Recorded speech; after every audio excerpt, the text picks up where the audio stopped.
Quem teria sido a esposa de Caim, além de Adão e Eva?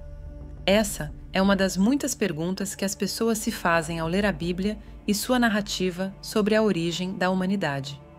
Neste vídeo, vamos tentar responder a essas perguntas, baseado nos ensinamentos da Bíblia. Vamos começar pelo princípio. De acordo com a Bíblia, Deus criou o primeiro homem, Adão, do pó da terra e deu-lhe vida soprando em suas narinas. Então, Deus fez Adão dormir profundamente e, a partir de uma de suas costelas, formou a primeira mulher, Eva. Deus os abençoou e disse: frutificai e multiplicai-vos, enchei a terra. Gênesis 1:28. Isso significa que Deus os deu a capacidade de ter filhos e povoar o mundo com seus descendentes. Portanto, a Bíblia nos diz que todos os seres humanos descendem de Adão e Eva e que eles foram os primeiros e únicos pais da humanidade. Não há nenhuma evidência bíblica de que existisse outra raça de seres humanos além deles, nem antes, nem depois. De fato, a Bíblia afirma que Deus de um só sangue fez todas as nações dos homens para habitarem sobre toda a face da terra. Atos 17:26. Isso quer dizer que todos os seres humanos somos irmãos e compartilhamos a mesma origem e o mesmo Criador. Mas então, como se explica a esposa de Caim? De onde ela veio? A resposta é muito simples. A esposa de Caim era muito provavelmente sua irmã. Sim, você ouviu direito. E não só isso, mas todos os filhos de Adão e Eva se casaram entre si, com seus irmãos e irmãs. Isso pode parecer estranho e até repugnante para nós hoje em dia, mas naquela época era a única maneira de cumprir o mandamento de Deus de frutificar e multiplicar. Além disso, naquele tempo não existia nenhuma lei que proibisse o casamento entre parentes próximos, nem havia nenhum risco genético em fazê-lo, pois o DNA de Adão e Eva era perfeito e não tinha nenhuma mutação ou defeito. A Bíblia nos diz que Adão e Eva tiveram muitos filhos e filhas, além de Caim e Abel. Por exemplo, em Gênesis 5, verso 4, lemos que os dias de Adão, depois que gerou a Sete, foram 800 anos, e gerou filhos e filhas. Podemos então deduzir que Adão e Eva tiveram pelo menos 9 filhos, e possivelmente muitos mais. Entre eles, Caim encontrou sua esposa e, com ela, teve um filho chamado Enoque, que deu o nome à cidade que construiu. Dessa maneira, se explica a descendência de Adão e Eva, e se destrói a teoria de que houvesse outra raça de seres humanos além deles. Todos nós, seres humanos, somos descendentes de Adão e Eva, e, portanto, somos uma única família. Isso tem implicações muito importantes para nossas vidas, pois nos lembra que todos somos iguais diante de Deus e que todos precisamos de sua graça e sua salvação. Mas falarei sobre isso mais tarde.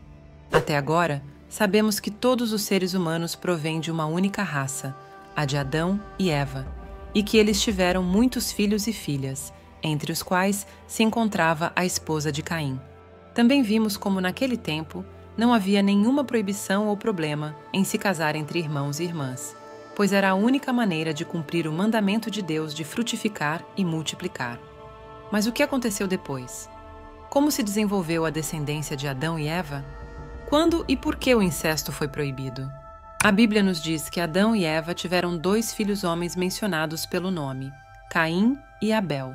Caim foi o primeiro assassino da história, matando seu irmão Abel por ciúmes e raiva. Deus puniu Caim e o fez vagar pela terra, longe da presença de Deus. Caim foi viver na terra de Nod, a leste do Éden, lá se casou com sua irmã e teve um filho chamado Enoque. Caim construiu uma cidade e deu a ela o nome de seu filho.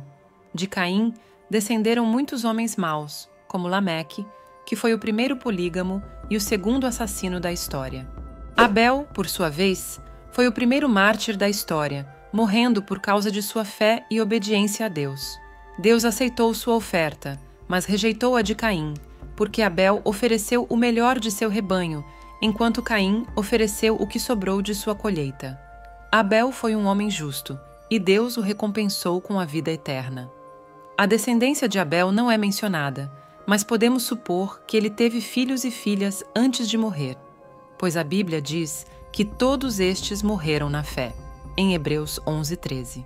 Adão e Eva tiveram outro filho homem, a quem chamaram de Sete, que significa posto ou designado, e foi o filho escolhido por Deus para continuar a linhagem dos justos. De Sete descendeu Noé, o homem que se salvou do dilúvio junto com sua família. De Noé descendeu Abraão, Isaque e Jacó, os pais do povo de Israel. De Jacó descendeu José, esposo de Maria, e pai terreno de Jesus, o Salvador do mundo.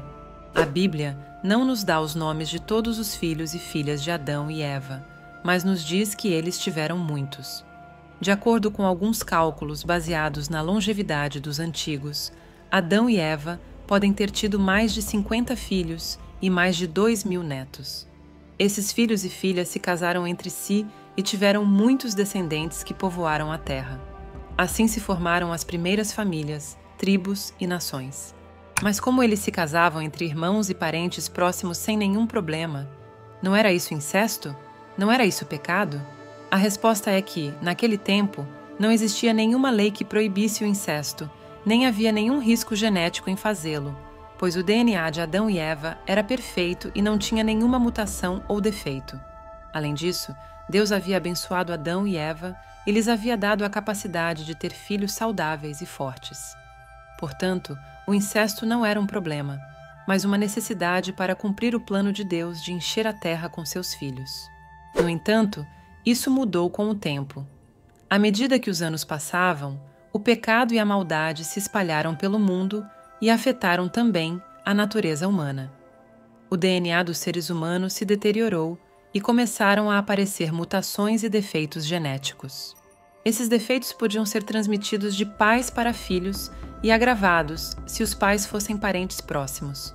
Por isso, Deus decidiu colocar um limite no incesto e estabelecer leis sobre os casamentos entre parentes próximos. Essas leis se encontram no livro de Levítico, capítulo 18, onde Deus diz a Moisés que diga ao povo de Israel: "Ninguém de vós se achegue a nenhum de sua parente próxima para descobrir a sua nudez." Então, Deus enumera uma série de parentes com os quais não se pode ter relações sexuais nem se casar, como o pai, a mãe, filho, filha, irmão, irmã, tios, sobrinhos, sogros, cunhados, entre outros. Deus disse que essas coisas eram uma abominação e que quem as fizesse seria expulso de seu povo.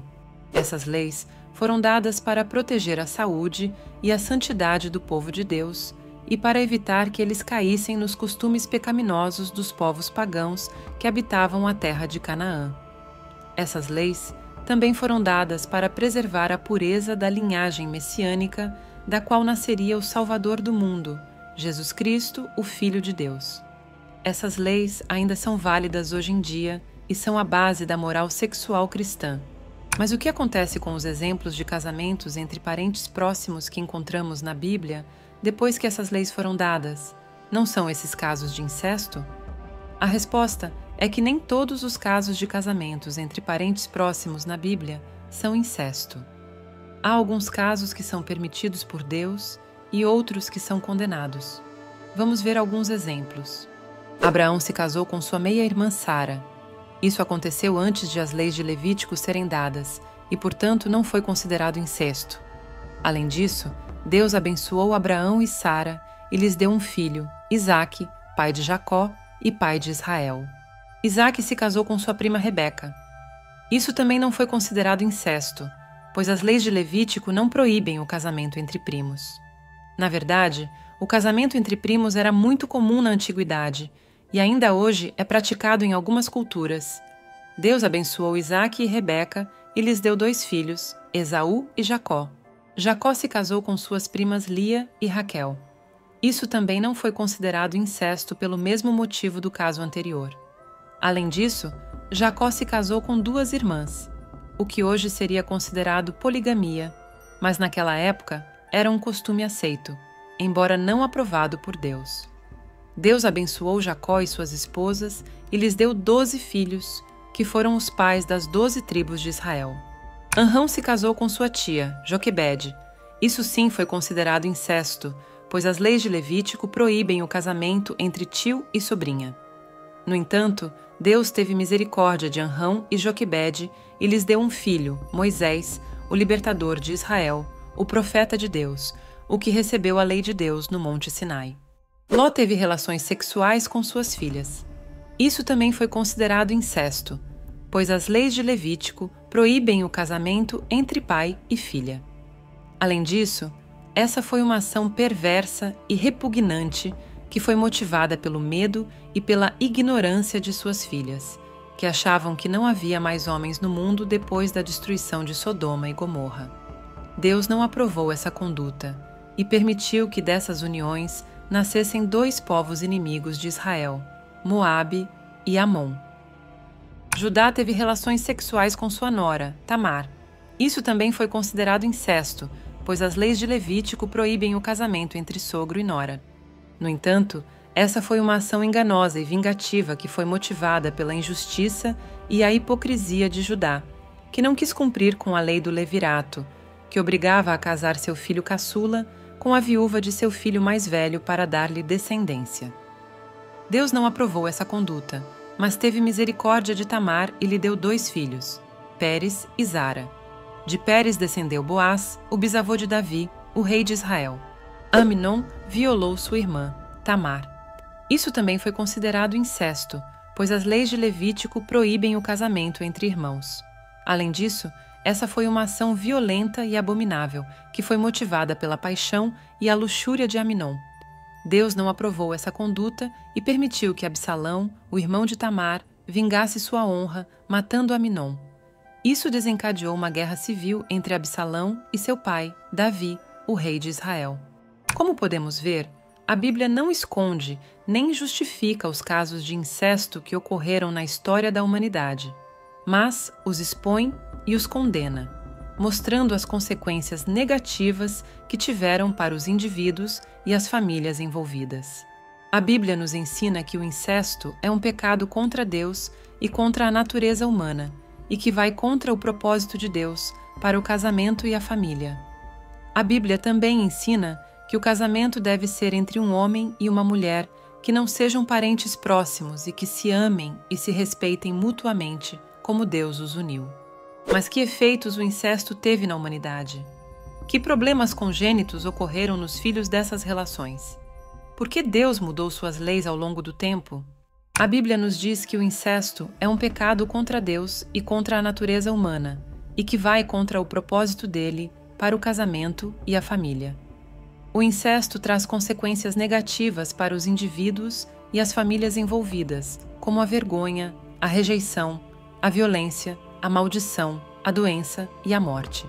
O incesto também afeta a saúde e a genética dos seres humanos. Problemas congênitos são aqueles que se apresentam desde o nascimento e que podem afetar o desenvolvimento físico, mental ou emocional das crianças. Alguns desses problemas são malformações, discapacidades, atrasos, doenças hereditárias, entre outros. Esses problemas podem ser produzidos por diferentes fatores, como a idade, o ambiente, a alimentação, a exposição a substâncias tóxicas. Mas um dos fatores mais importantes é o fator genético, ou seja, a informação que se transmite de pais para filhos através do DNA. É o que acontece quando há incesto. Ao serem parentes próximos, tem uma maior probabilidade de causar problemas congênitos nos filhos, como a hemofilia, a fibrose cística, o albinismo, a síndrome de Down. Esses problemas podem afetar a qualidade de vida das crianças e também sua morte prematura. Por isso, Deus proibiu o incesto e estabeleceu leis sobre os casamentos para proteger a saúde e a santidade de seu povo. Mas por que Deus mudou suas leis ao longo do tempo? Por que antes ele permitia o incesto e depois o proibiu? Não é isso uma contradição? A resposta é que Deus não mudou suas leis, mas as adaptou às circunstâncias. Deus é o mesmo ontem, hoje e sempre, e seus princípios e seus propósitos são eternos e imutáveis. Mas Deus também é um Deus de amor e de misericórdia, que conhece seus filhos e que sabe o que lhes convém em cada momento da história. Deus é um Deus que se revela progressivamente a seu povo e que lhes vai dando sua palavra de acordo com sua maturidade e sua capacidade de entendê-la e de obedecê-la. Isso é o que se chama de revelação progressiva da palavra de Deus. Isso significa que Deus não deu toda a sua palavra a seu povo de uma só vez, mas a foi dando pouco a pouco, através de diferentes meios, como a natureza, a consciência, os profetas, os milagres, as leis, etc. Deus se foi revelando a seu povo desde o mais simples ao mais complexo, desde o mais geral ao mais específico, desde o mais externo ao mais interno, até chegar ao ponto culminante de sua revelação, que é Jesus Cristo, o Verbo feito carne, a imagem do Deus invisível, o autor e consumador da fé. Em conclusão, Deus permitiu o incesto nos primeiros tempos da humanidade, porque era a única maneira de cumprir seu plano de preencher a terra com seus filhos e porque não havia nenhum risco ou problema em fazê-lo.